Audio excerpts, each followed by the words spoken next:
Today, India's biggest topic of discussion is menstruation and sanitary napkins, all thanks to Akshay Kumar's latest movie, Padman.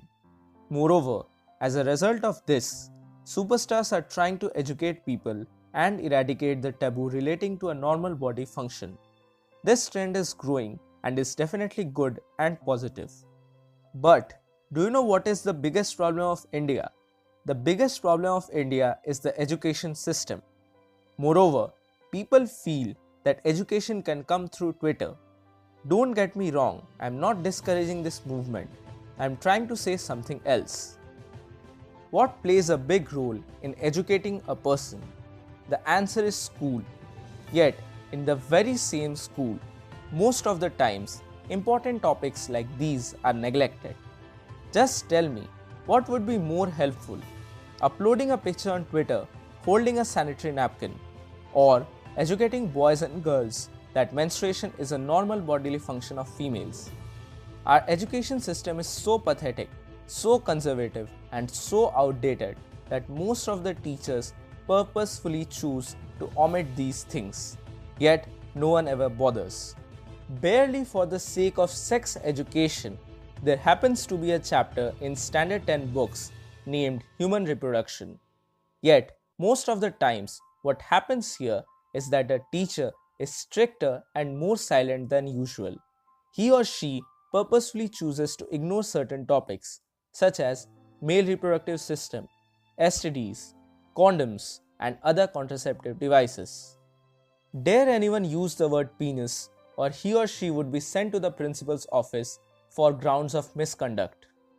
What the teacher really teaches is to mark the diagram of the female reproductive system, formation of the embryo, and maybe a bit of fertilization.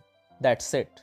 Another thing that needs to be said is that many students are not even taught this. Why? Because in many schools, students in Standard 8 are given the option to choose between science or commerce stream. The students who choose commerce stream thereby do not receive that human reproduction chapter which is usually taught in class 10.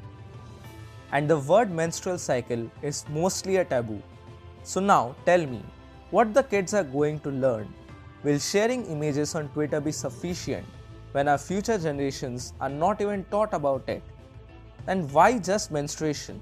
There are so many important topics for life here, such as contraceptive devices, STDs, genital mutilation, consent, safe sex, and that males are also raped. Disclaimer, I just mean to say that rape is a gender-neutral crime that can be committed by any gender. But no, we choose to ignore all of this. Why? Because our kids will forget the Indian sanskar if they are given sex education. After all this, I beg to ask everyone, will a Twitter campaign make the difference if kids are learning about this taboo from schools itself? And this generation is too smart. What do you think? If they're not taught about something at school, they'll never learn about it? Wrong answer, my friend. Today's kids have internet at their fingertips. They can easily learn about anything, but the source of the learning is highly doubtful. Many a times, kids try to get answers from porn, which turns out to be wrong or partially correct. In order to break this harmful chain and taboo associated with all of this, the education system must be revamped. Only then will a successful Twitter campaign be actually fruitful. So that's it for today. Thank you so much for watching. Please share this video with all your friends so that more and more people get to know about this. Also, don't forget to hit the subscribe button. Until next time, this is Wonder YC.